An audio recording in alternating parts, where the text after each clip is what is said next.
Comme tu as appelé ça, j'ai vu, le Seigneur m'a montré, Dieu m'a parlé. Moi, ils ont accordé la parole. Est-ce que Yozo il la prophétie à Papa Simon Kimbang, mais na parole, na liloba nzambe. Pozo Marie comment au salayango papa, mais yambo yango tika na topesa na bana papa na kitsana no ba tunenga mama tifani okati na katite.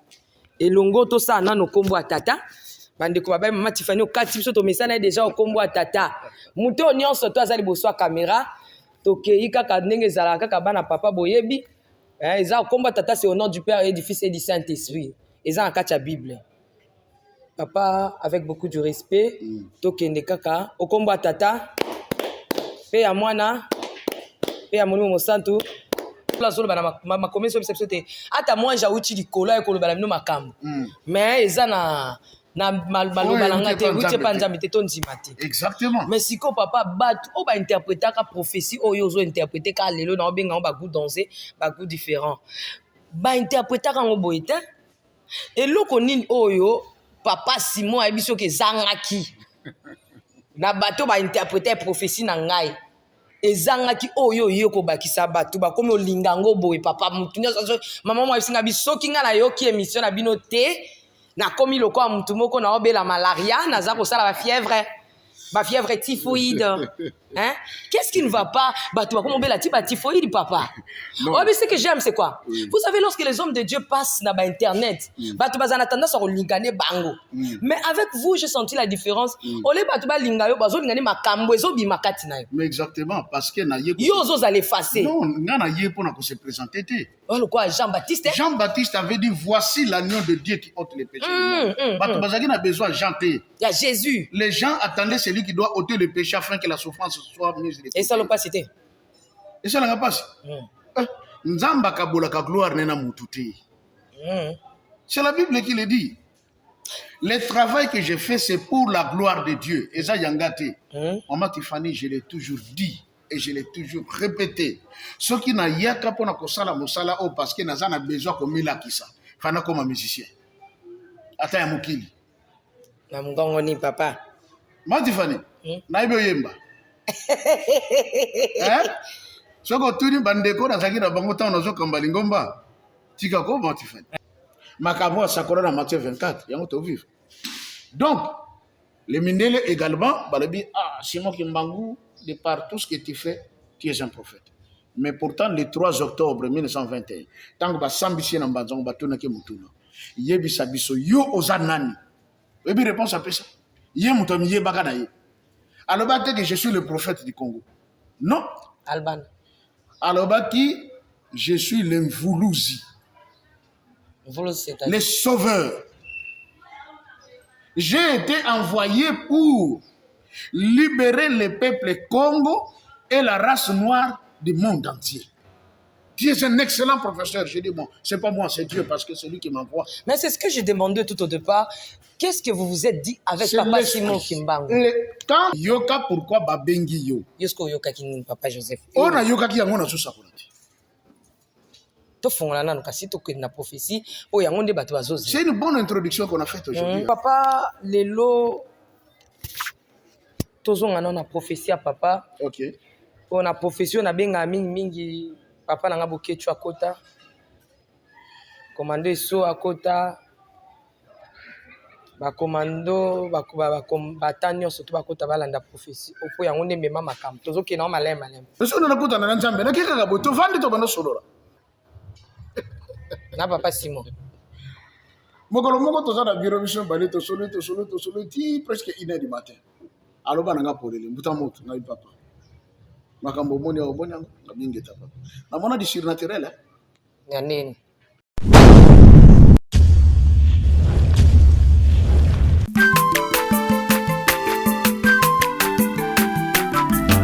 Aza mwana moto te po akosangai abongwani pete po awangana Nzambe ya le Nazarien, le Nazarien, le Nazarien, le Nazarien.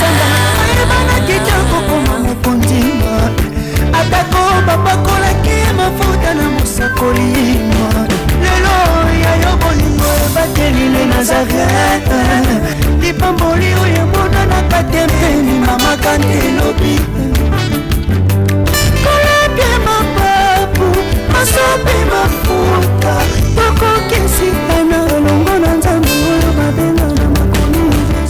Chez vous, bien-aimés dans le Seigneur, très chers internautes, nous vous aimons beaucoup de l'amour du Christ. C'est la princesse de l'éternel, maman Tiffany Mokwa, avec son invité du jour spécial. Il s'agit bien de l'homme de Dieu, le professeur, le docteur de Papa Simo Kimbangu.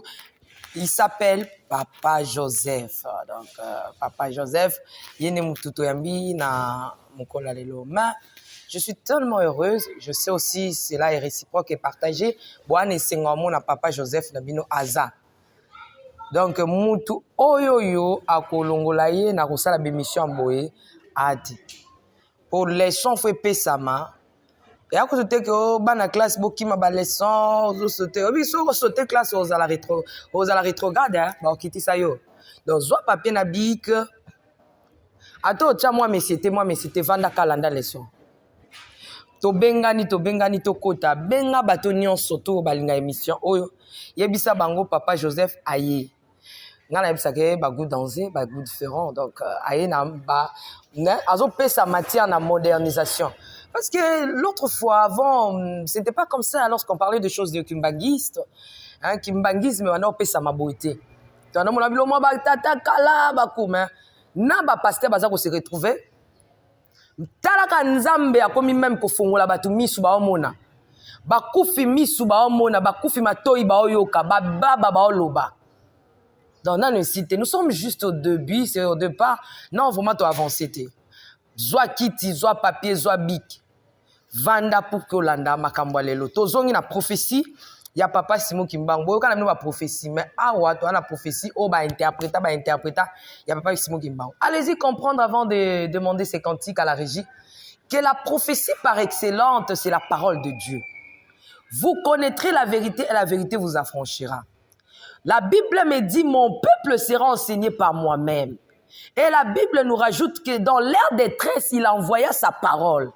Il n'envoya pas la prophétie. Jésus, Dieu dit dans sa parole, il envoya sa parole et la parole les guérit. Ces temps-ci, nous n'avons pas besoin de prophéties. On nous a tant donné des prophéties qui ne nous a pas sauvés. Et le peuple de Dieu a besoin de la parole. Et la vraie parole. Alors, dans Moutunion, soit dans liloba, il y a parole, ou la vraie. Bon, ça dans la Bible, pardon. Bon, ça dans la Bible. Bible a été. Amenez-nous la parole de Dieu. Balo la page, il y a Bible. Te ya bisoto yoka. Yon a zongan. Bas dans la Bible. Mais juste après cet élément, Alain Kiakala derrière la caméra, Jiramokwa, hein, le fils de Papa Joseph. Donnez-nous cet élément et on se retrouve tout juste après. Régie à vous.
Pardon.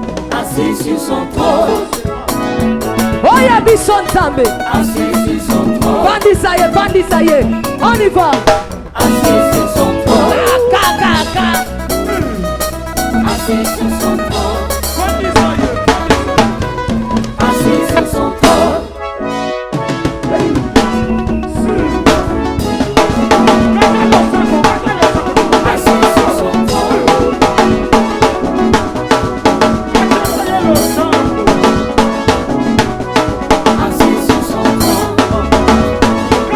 De retour sur ce plateau, c'est Cantique a fait plaisir énorme. C'est lui qu'on appelle. C'est derrière un grand homme, il y a toujours une grande dame. Aussi derrière une grande dame, il y a toujours un grand homme.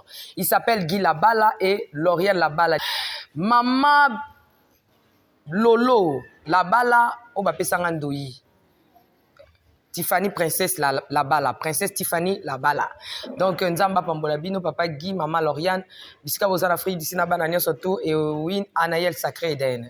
Pour la nité, maman Betty Kokelea, maman Foura Tabou. Hein, maman, tu sais que je t'aime beaucoup. Là, vraiment, tu le sais. Je te porte dans mon cœur. Tu le sais très bien. Nekab Nekobobe, Moko Onzama Pesinga, il n'y a pas deux. Le Seigneur m'a donné une seule sœur. Elle s'appelle Nekab. Depuis les Issa, Nzamba Pambolayo, Bisika Boza Bino Sobolingaka, les Nazaréens Nzamba Pambolabino. Au commencement était la parole. La parole était avec Dieu. La parole était Dieu. Et cette parole s'est fait chair. Il s'appelle Jésus. Jésus-Christ est la parole. Donc, il y a la parole vivante et la parole écrite. Ngate mnaotangi sabino. Wa mosena nzambo oyebiango. Wa maman pasteur oyebiango. Wa papa pasteur oyebiango. Donc, tolingi tolia l'agneau dans son entièreté. Alors, lorsque nous voulons manger l'agneau dans son entièreté, to boy awa distraction. To ana posa bato bazwa kaena biki ba fanda pe bayokaka. Po awa borobanda koloba ti na ti. Muto zongisa to monete. Biso to zaka liloba. Nous continuons toujours avec la prophétie de Papa Simon Kimbang. Vous savez, l'autre fois quand on parlait des choses de Papa Simon Kimbang, ouais, ça dormait, hein. C'était des histoires de dormir mi-dormant. Donc tout le monde dormait. Mais les choses se sont actualisées dans la dimension actuelle. Donc Papa Joseph a fini bouton à quoi actualiser. Modernisation côté. Et comme que Olanda makambo ezo bima loba oyo aka kimbangiste tote. Pour matière modèle épais sama cours épais sama, tu peux pas avoir idée. Tu n'as pas idée. Nango mutabungi sayote bien aimé dans le Seigneur. Mutupe amema makanisi na yote. Bato nyonso tu bolinga liloba nzambe nde biso to invité bino awa. Ba o balinga la bango liloba nzambe te a place na bino awa ezate. Donc, je pense que depuis ton mandat qui prophétie, Papa Simon Kimbang et marché toujours la parole. Hein? Et qui est la parole. Laissez-moi dire bonjour à Papa Joseph, très bien habillé. Bonjour, l'homme de Dieu. Bonjour, Maman Tiffany. Comment vous allez? Très bien, par la grâce de Dieu. Papa Joseph, santé, ça malam? Santé kitoko, oui. Attaque au bandé, langa, moi, baril, tout ça, mais le coup de télémis, ça signifie que tout va bien. Tout va bien dans les seigneurs, tout va bien. Papa déjà fongoli tablette. Tablette de Jésus à Kofongama. Mais papa, pourquoi tu es baki que ceux qui même dans l'église ont appelé sa prophétie, c'est la prophétie sans parole, hein? Au moins, comme tu as appelé ça, j'ai vu, le Seigneur m'a montré, Dieu m'a parlé. Moi, qui est accordé la parole, est-ce que Yozo il la prophétie à Papa Simon Kimbang, mais na parole, na liloba nzambe. Pozo Marie, comment au salayango papa, mais yambo yango tika na topé sana bana papa, na kitsana no ba tunenga mama Tiffany okati, na katite. Et longo to sa nano kombo atata bande ko ba mama Tiffany okati biso to mesana déjà kombo atata muto nyonso to azali boso caméra to kei kaka ndenge zala kaka bana papa boyebi eza kombo atata c'est au nom du Père et du Fils et du Saint-Esprit eza en kacha Bible. Papa avec beaucoup de respect to kende kaka o kombo atata pe ya mwana pe ya monimo santo. Et nous avons déjà question, papa. Pour nini au mariage, prophétie à papa Simon Kimbang, on a parole. Merci, maman Tiffany. Je crois que Outio Lobango, la prophétie par excellence, c'est la parole de Dieu. Parce que c'est dans la parole qu'on retrouve Dieu. Et même la parole, yango ezali secret ya lo sambo. Parce que Christ a dit, si vous demeurez en moi, et que mes paroles demeurent en vous, Demandez tout ce que vous voudrez. Et cela vous sera accordé. Au moins, secret. Naloba une fois, batumsu basambela koyoka. Ah, nzambe. Batutu to botama na bango to kola na bango si babali nganga mnatikali. Conquérance Tony. Est-ce que vous avez prière? Nzambe batutu to tanga kutu bamsuku to bazana bango mayele était na classe. Mais baso ba misala ngaka boy. Est-ce que vous avez prière? Non. Prier, c'est retourner à Dieu sa parole. Par rapport à la circonstance. Qu'il est écrit, Seigneur, que l'homme quittera son père et sa mère et s'attachera à sa femme. Et les deux deviendront une seule chair. Comment se fait-il que jusqu'aujourd'hui, il faut que je commence d'abord par quitter, parce que c'est ta parole. Je ne peux pas faire quitter au maman et j'attends au Kangagi Maboko. Non. Biso torobi na lingomba bolingo mibeko misala. C'est-à-dire tant yo zo sala nde siko ko zula sikoyo oyo ko permettre yo o se développer. OK. O se promouvoir na vie. Mais pendant que muta vande azoroba frère Tika nazana bilaka nzamba ko sala. Nzamba ko sala dans le néanté. Les miracles qu'on attend, le miracle s'observe dans le travail. Et certains miracles, ceux qui n'ont pas le bango, ils ont dit que, dans la Bible, le dit, et si comme yele, na makasi ya biso bato sukaka, yanzambe sanini, ezobanda. C'est-à-dire, muto parfois, bela ki baké na bopito, ba trouver ba médecin, ba sali tout ce qu'il fallait, ba pesi ba kisho ya suka, mais muto abikité. Là, on demande l'intervention divine. Et quand cela se manifeste, oui, nous disons que c'était un miracle, parce que c'est Dieu qui agit. Mais, il faut mutu asala ya ye musala. Siko liloba ya nzambe pardon tolobi oyo biso tozo lobela sur tata Simon Kimbangu soki se marié na liloba nzambe te siki tata Kimbangu akosaki voilà parce que même kola zolo bana ma commission te ata moi jauti di kola e koloba na makambo mais eza na maloba nanga te uti pa nzambe te to nzima te exactement mais siko papa bat o ba interpréter ka prophétie oyo zo interpréter ka lelo na obenga ba goût danser ba goût différent ba interpréter ka ngoboye te eloko nini oyo papa Simon abiso ke zangaki na bato ba interpréter prophétie na ngai ezangaki oyo yeko bakisa bato ba komi olinga ngoboye papa mutu nyoso maman moi singa bisoki nga na yoki émission na bino te na komi loko ya mutu moko na obela malaria naza kosala ba fièvre typhoïde. Hein? Qu'est-ce qui ne va pas? Bah, tu vas comment la typhoïde, papa? Oh, mais ce que j'aime, c'est quoi? Vous savez, lorsque les hommes de Dieu passent dans Internet, bah, tu vas en attendant sur l'ingane bango. Mais avec vous, j'ai senti la différence. Olé, bah, tu vas l'ingayo, bah, zo l'ingane makambo, zo bimakati na yo. Mais exactement, parce que na yeko. Yo, zo allez effacer. Non, na yeko na ko se présenter te. Oh, le quoi, Jean-Baptiste? Jean-Baptiste avait dit, voici l'agneau de Dieu qui ôte les péchés. Bah, tu vas a besoin de Jean. Il y a Jésus. Les gens attendaient celui qui doit ôter le péché afin que la souffrance soit mise. Et ça l'a pas cité. Et ça l'a pas cité. Nzamba kabola ka gloire nena mututi. C'est la Bible qui le dit. Le travail que j'ai fait, c'est pour la gloire de Dieu. Et ça, yangate. Maman Tiffany, je l'ai toujours dit et je l'ai toujours répété. Ce qui n'a yaka pona kosala mosala o parce que naza na besoin comme la kisa. Fana comme un musicien. Ata ya mukili. Na mungongo ni papa. Maman Tiffany, na ibe yemba. Soko tuni bandeko na zaki na bango ta onazo kamba lingomba. Tika ko Maman Tiffany. Ko yemba na ibe yemba. Parce que na beta nanga kara. Ah oui, neti nzembo tika Moindo akosepela kanelo komondele asali OK.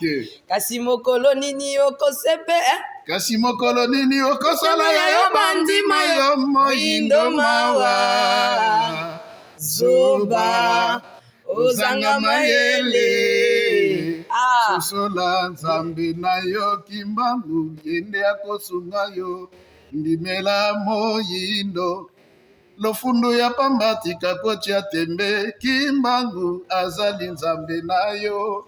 Mais papa, na la tune question différence nini oyo yo ko langue sabatu ba côté monter na mona ki ba kumisa kaka mak o kam no na yebe ke le côté mais ndinga interpréter ki ngana na zwela ki ngobongo te surtout likambu ya Emma tozonga wana te Emmanuel to tia mpanzi bandeko babi totia yango mpandi mpo yango ekoki osala ke bato mosusu basi bandimaki oyo babimiso na motema totia yango tozala na prophétie. Mais qu'est-ce que papa Simon Kimbangu vous a parlé oyo ekotisi bokeseni ezali? Oui, Bible lobby chaque chose à son temps. Omoni. Quelque part, le Christ a dit ceci: tous ceux qui m'ont précédé, mercenaires, mercenaires, voleurs, et ça n'a pas tout peu babima, naturalité, yaki va interpréter, mais avec quel esprit? Parce que c'est la parole de Dieu. Personnellement, autre benga ka prophétie de papa Simon Kimbangu, nana benga ngo penda prophétie, na benga kango ba disposition divine. Ce que Dieu avait déjà disposé au fouet Salem. Et vous savez, Maman Tiffany, on attend un passage, hein, pour te comprendre. Ok. Jean chapitre 16. Jean 16. 12 à 15. Jean combien? Jean 16, 12 à 15. Ok. J'ai encore beaucoup de choses à vous dire, mais vous ne pouvez pas les porter maintenant. Quand le consolateur sera venu, l'esprit de vérité, il vous conduira dans toute la vérité. Il, le but est que ça vous conduira. On a dit il vous conduira parce que c'est une personne physique, c'est un homme. Le Saint-Esprit, c'est une personne. C'est un homme. Il vous conduira dans toute la vérité, car il ne parlera pas de lui-même, mais il dira tout ce qu'il aura entendu, et il vous annoncera les choses à venir. Voyez, il me glorifiera, parce qu'il prendra de ce qui est à moi, et vous l'annoncera. Tout ce que le Père a est à moi. C'est pourquoi j'ai dit qu'il prend de ce qui est à moi et qu'il vous l'annoncera. Futur. Celui qui annonce les choses à venir s'appelle prophète. Ok? Celui qui fait des prédictions des choses à venir et surtout, s'il est envoyé par Dieu, là je dis qu'il s'appelle prophète. Parce que quelqu'un d'autre pourrait être un devin. Ce n'est pas un prophète. Il peut vous dire dans autant d'années, monsieur, par rapport à tes mains, voilà ce que je vis, voilà ce que je vis. C'est peut-être qu'il fait l'astrologie. Il n'est pas prophète. Mais quand quelqu'un parle selon l'ainsi dit l'Éternel ou l'ainsi dit le Seigneur, c'est que c'est un prophète. Il est porte-parole de Dieu. Or, on dit, lorsque le Saint-Esprit viendra, il vous rappellera les choses que je vous ai dites depuis le commencement. Ça signifie que le Saint-Esprit, c'est un historien. Oh. Oui, il est historien. Il va vous rappeler ce que Dieu avait dit depuis le commencement. Mais celui qui rappelle les événements passés, c'est l'historien. Vous voyez? Donc, on dit d'abord historien.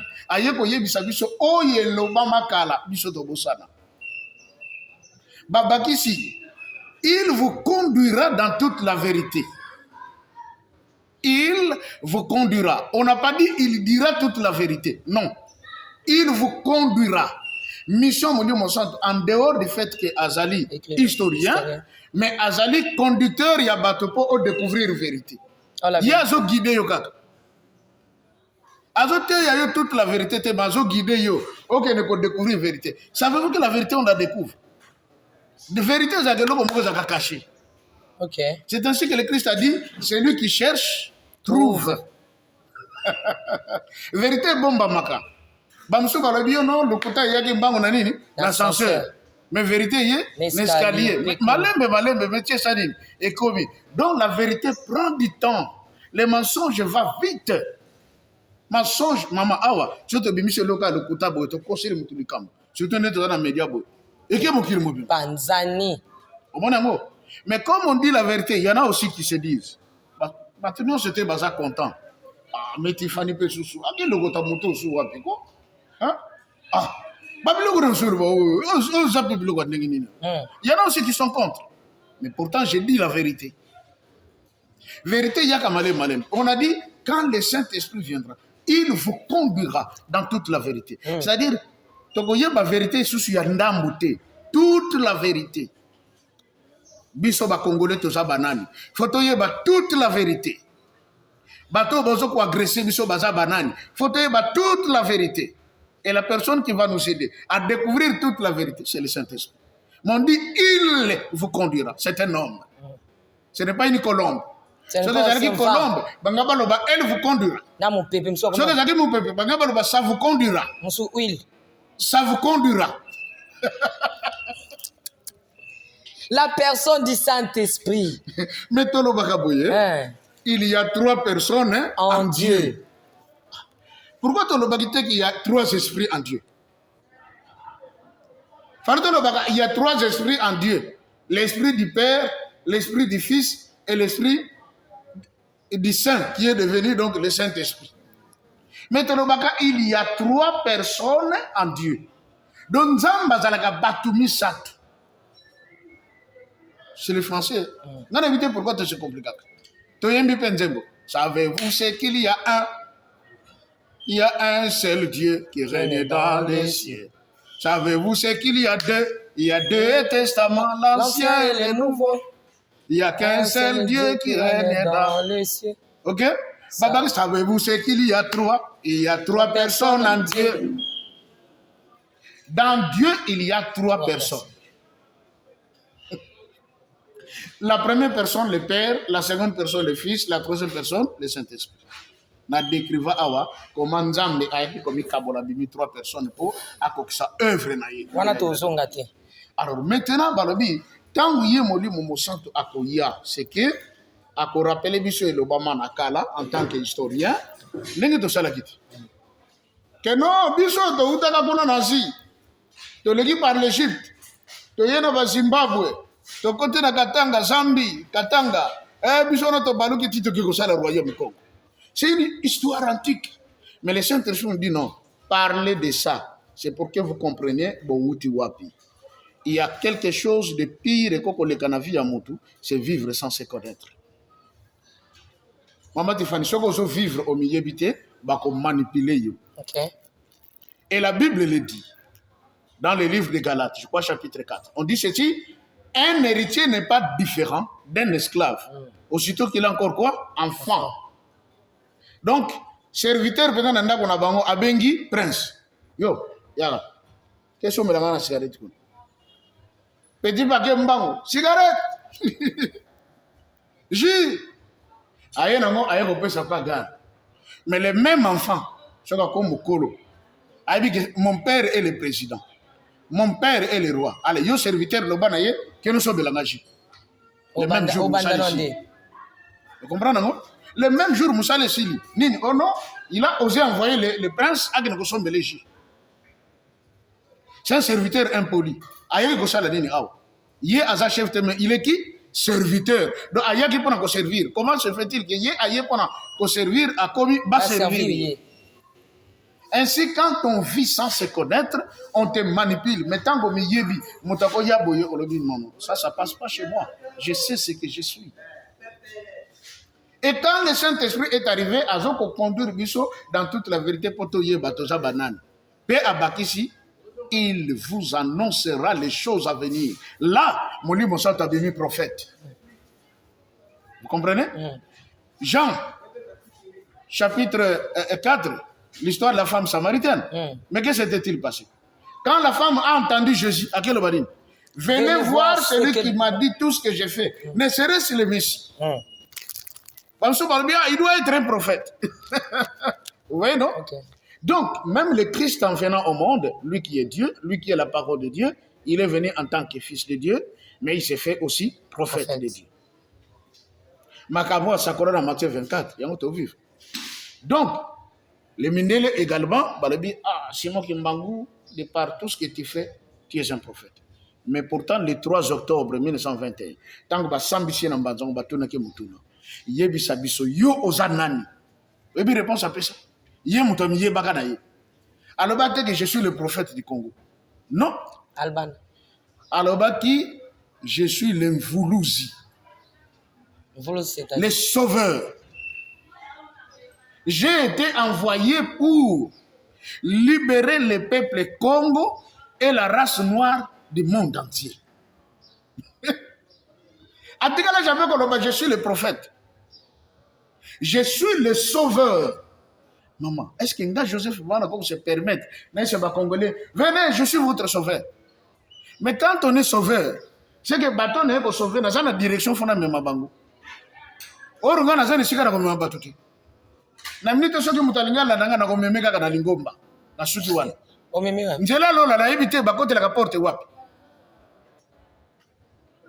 Et c'est ça la vérité.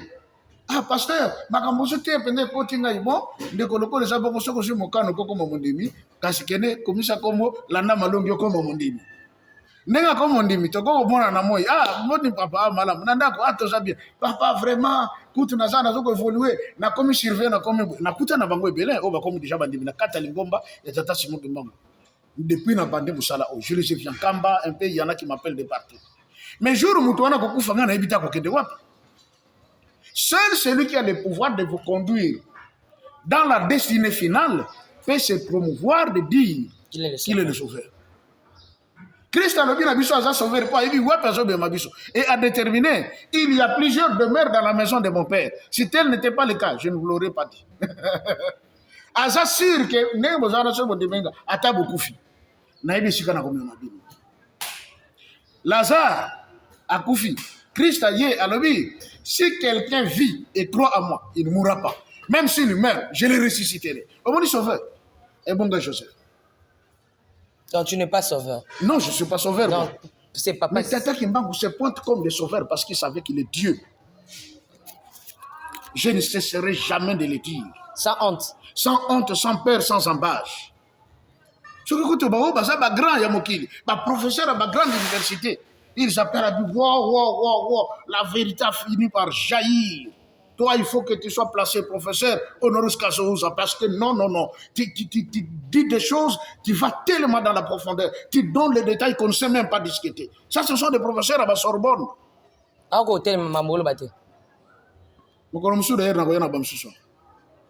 que mon gars, il y a quelqu'un à Kinshasa. Professeur à côté de moi. Professeur ordinaire, je ne sais pas par où entrer pour te corriger. Tu es un excellent professeur. Je dis, bon, c'est pas moi, c'est Dieu, parce que c'est lui qui m'envoie. Mais c'est ce que j'ai demandé tout au départ. Qu'est-ce que vous vous êtes dit avec Papa Simon Kimbangu? Quand Dieu envoie quelqu'un,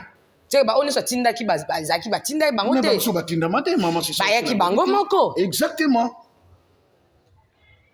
Est-ce que vous avez dit que en Égypte n'a pas ce moment au monde? Certains voulaient aussi se lever pour être des libérateurs des enfants d'Israël. Mais si battu. Quand on prend quelqu'un comme Corée, on prend Dathan, on prend Abiram, oui, Bazaka Banan, gouverneur d'Égypte. C'était des gouverneurs, ma fonction politique. Mais pourquoi comment dire gouverneur? C'est dans l'intention de vouloir libérer leurs propres frères et sœurs. Mais la mission ne leur a pas été confiée. Ce n'était pas à eux de le faire. Il y a un moment de temps, comment il y a un désert, autant la Moïse joue ça. Ah, mais nous sommes Moïse. Nous sommes gouverneurs, nous sommes Kambi. Nous sommes tous descendants d'Abraham. Au moment où Moïse, parce que Moïse a été l'envoyé. Mais est-ce qu'on a surtout papa? Est-ce que tu sens que bateau Nyonso, tu peux déclarer au-dessus devant la caméra que bateau Bakili Bosso, ils ont échoué avec les noms de Papa Simon Kimbangu? Bon, c'est pas tout le monde aussi. Parce que dans chaque cas, il y a toujours l'exception. La preuve, Mamsoussou, au moment Tiffany, je vais dire une chose. Tiffany, présente, viens. Tant qu'à au commis, vous avez écouté les solos, vous avez les solos mbila. Hein? Maman bengi. Maman beta les solos mbila, c'est quoi au monimbo na mesa. Maman na lobino le côté yoko sala. Ozi mbongo obane mbango keso mbila. Ero ya lobani. Oh. Na benga tiona tindo que no somba kwanga yo pressé o ke isiko o nini. O na so mbila. Est-ce que ngana bisiko so mbila?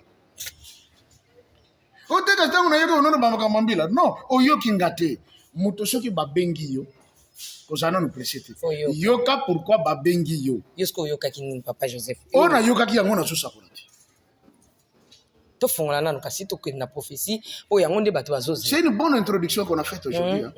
Et qu'on s'unga bande ko belé. On a solo bayango batinda kinga.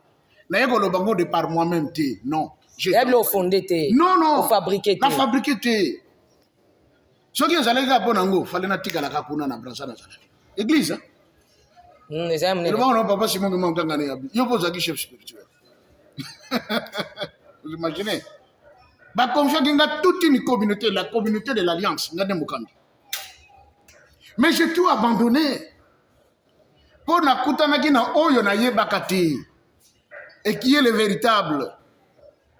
Après le binanga. Mwana na ngai manso oyo na lakisi yo na lobina yo loba yango na mokili na tuna kai papa na ko lobango ndengini parce que naza na radio te naza na télévision te naza pe na mbongo te wesengeli obi réponse à pesanga mon fils Dieu le même pourvoira voilà maman Tiffany dans la pourvoyance de Dieu amen balobaga quand Dieu donne une vision il donne quoi la provision mais ça va combattre mais bien sûr. Oui, musala nzambe soko zo sala musala nzambe soko za combattre te seke za ya fo. Mama Tiffany eloko nyonso ko sala na vie na yo. Soko moni baza ko s'opposer na yo te. Tala eloko wana na beaucoup de regards. Seke za ya mokili. Po mokili lingaka solo te. Mokili lingaka originalité ya nzambe te. Mais soko mono zo sala eloko déjà ba telemeli ba ye. Dites-vous que vous êtes sur les droits chemins. C'est le principe. Quand Dieu donne la vision, il donne quoi? La vision. Moi, je dis c'est faux. Parce que c'est c'est faux. Pourquoi? Dieu commence par donner la provision. C'est dans la provision qu'il y a la vision. Pro qui vient avant la vision. C'est-à-dire, avant de la Makambo, nous avons salé d'abord que Maman Tiffany a la chaîne de Nazaré. To bandi émission te que non au lieu que nous sommes la caméra DG zala au monde ndengo ye abo nzamba yebaki que cet endroit doit appartenir na yo asia bongisa yango ba tout nyonso de abongisi bango. OK, Dieu commence d'abord par donner la provision dans laquelle se trouve la vision. Et moi aussi je suis la provision de Dieu. Amen. Pour le peuple congolais. Amen. Et la race noire. Parce que avant, naya koloba nzambe fala préparer nga abongisa atie loko. Tango na yena bandi oloba, ce qui fait ole muta mona nga azomona nzambe o alobi. Moi je suis inutile. Naza canal, ma yeso le kanakata tio, tio koloba ni. Mais papa, lelo tozonga na prophétie à papa. OK. On a prophétie na benga mingi papa na nga bokechu akota. Commando so akota ba commando ba batanyo surtout bakota balanda prophétie opo yango nde mema makambo tozoke na malem. Papa na comprendre raté avant kota na prophétie bato nyonso tu batelemelaka nkamba batelemelaka on dirait bobunda na makasi te bobunda nje bobunda te moi neti boleka na sima boke bunda momo kala makambo esa momo pe batala mino na lisi boza banganga bateki mbangisi baza bandoki omo ka simba te ezalani ma rêve écoute boye na lo banzembo ezali bayemba ka balobi boye toko bunda na nzoto te toko bunda na molimo yango te. Soko telemeli tata Simoki mwanki agani. To ofingi lingomba na ye. To zo figa tata Simoki mbango. Olobi nyonso ko boloba. Kimbangista ko yena makofi te? Non. Papa lo bakara biso bana na ngai nazo senga bino kaka eloko moko makasi na mabonde. Papa de alunga na zalaka soko ye pa na ye bo solo li likambo tata papa tala problème na ngai tala na suka réponse kaka moko ngolo kaka mobisambo makasi na mabonde ngolo kaka mobisambo donc makasi kaka na mabonde parce que c'est dans la prière qu'il y a la solution.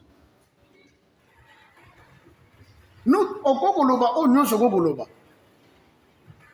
pendant que nayebi ke esika na telemeli eza ya solo donc ipete na cheka ka losamba nzambe oh tala musala na yo boy papa tala musala na yo boy esili Exode 14, je le vis.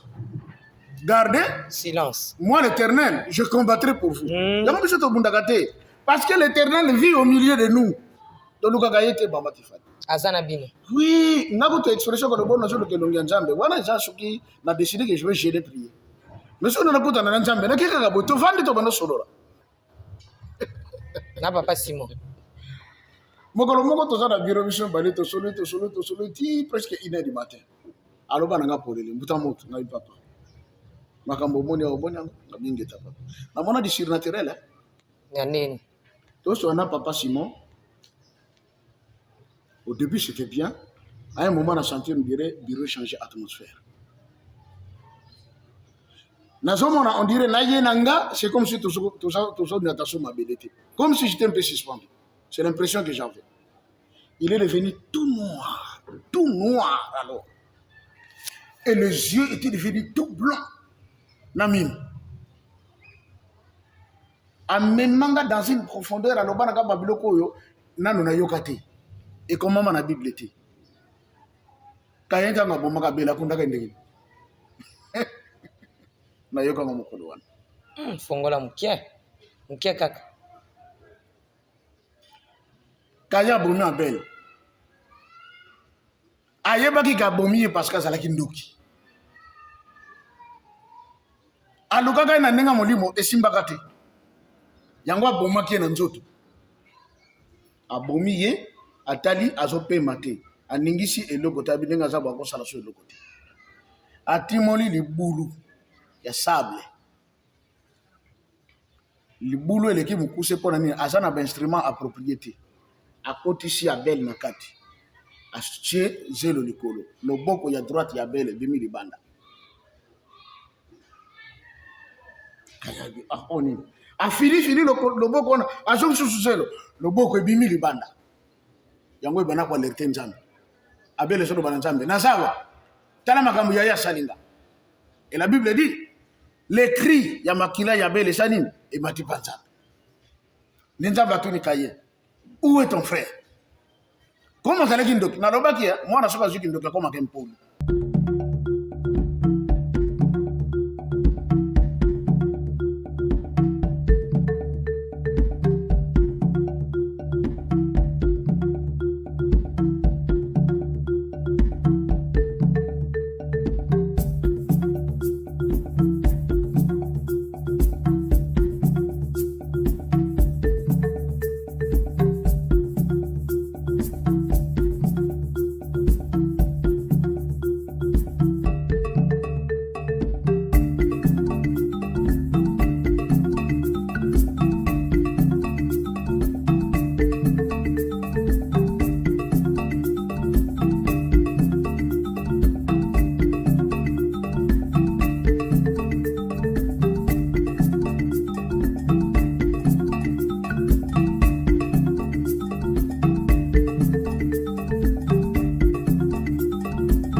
Congo longola loboko na litama bangusa mai na miso tika bisenga ya kolula bikolo mosusu pesa Félix Antoine Tshisekedi maboko poto tonga mboka na biso Congo na nzela ya union sacrée na losambo tokolonga.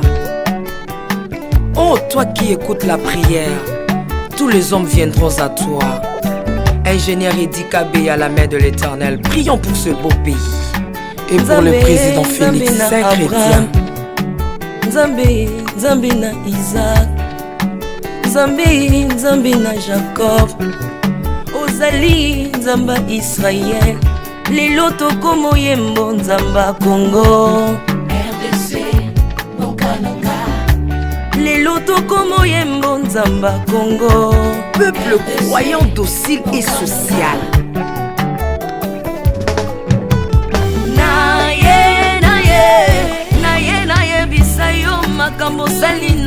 mokonzi mboka nanga Congo, Congo. Selon Luc 1,52. Tu as renversé les puissants de leur trône, mais tu as élevé un homme au Congo. L'incarnation de l'espoir de tout un peuple. Salomon de notre temps. La sagesse mieux faut que le bruit des arbres. Peuple congolais, Komanakana, les lots ont imposé, biso masuwa ya Noa, bato balingi Congo, bakota na kati, pour mon peuple délige, comme mon bêta, libanda. Na kati ya arche de Noé, lion azalaka na peti ya kolia ntabati. Po bolingo ekangaki ye libongo. Bolingo ya mboka epesaka place na banguna te. Pasteur Ami Daniel, ça c'est la sagesse. Nzambe, Nzambe na Kimbang, le prophète de l'Éternel en Afrique. Nzambe na Bantoma, apôtre Léopold Mutombo. Nzambe, Nzambe ya baroi, la prophétesse Liliane Esther Tayo. Le roi de roi, yondo zalaki na David, yondo zalaki na Salomo, lelo tokomo mono Kajafati. Lelo tokomo mono Kajafati. Mboka soki ekambami na bana mboka ya solo oyo balingi mboka ekole ekomaka terre promise. Pasteur Koutino, Mameli Koutino, Accent Mungu Baba. Bolingo na yo na mboka ya Congo, lelo o imposé biso masuwa ya Noa, bato balingi Congo bakota na kati, pour mon peuple délige comme mon bêta. L'Afrique a la forme d'un revolver dont la gâchette se trouve au Congo. Mwambi wa Nzambi, Alpha Lukau, Lomba Bwaji Tungaje. Maman Denise Nyakero Tshisekedi, Consessi pour papa. Acte 24, verset 3, Kodambo Kanangai. Yango nazo bondela yo, batela mokonza mboka nanga Félix Tshisekedi Tshilombo. Mwambi Jean Oscar Kiziamina Kibila. Kupeka tuyabe na Egypto, bajika bayi baswani Kongo Afrika mukanana to. Mwambi wa Nzambi Marie-José Ifoka. Lelo Kongo ezwi mokonzi, oya lingi yo Nzambe balingi mboka nanga. Yesu Masia tokozongisela yo nini mpona bolingo na yo na mboka ya Congo opesi biso ya malonga. Basali na yo bapakoli ye mafuta, ndengo pakolaki bakonzi mafuta, ndengo pakoli mpe mokonza mboka na ngai. 32 plus 18 epesi 50, nano asali 50 atandeli. Yesu na Congo, Congo ekobonga kaka. Mwambi Roland Dalo Mwelamani, Mwambi William Tindwa Kapanda, Jacques Kangudia, Congo eza Mwambi wa Nzambi. Este ya Congo eza eteni moko ya nzoto ya Congo. Pasi na bino eza pasi ya Congo moko. Ekimela na biso nyonso na Congo eza kaka Yesu. Mwambi Gedeon Lumana, Mwambi Marcelo Tunasi Mwenamani, Mwambi François Mutombo, voici l'homme Mwenamani. Mpona bokonzi Congo Afrika, Union Afrika yaka to célébrer. Okoki kozala na tendance na yo, kasi oyo eza likambo ya mabele. Célébrer. Mwambi Godempo, Mwambi Tambuluko, tu as un Mwambi Jean Mosco Kindomba, Israël Lamani, le pasteur Freddy Odiembo. Voici comment l'Éternel a tendu sa main dans mon pays en nous donnant ses bons présidents Félix Tshisekedi. Le Congo doit changer parce que vous avez un beau pays. Et je vous fais le serment que d'ici la fin de mon mandat, vous allez voir un Congo nouveau.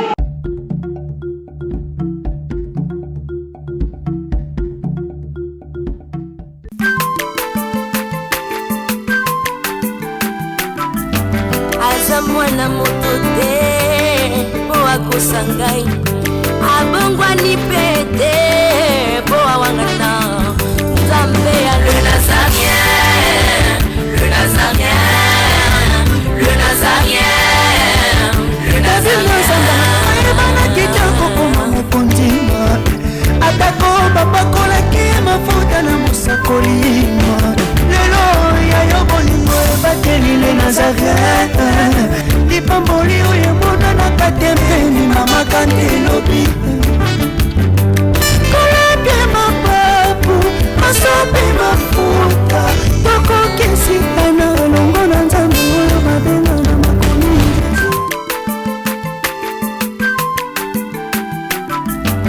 aza mwana moto te po akosa ngai abongwani pe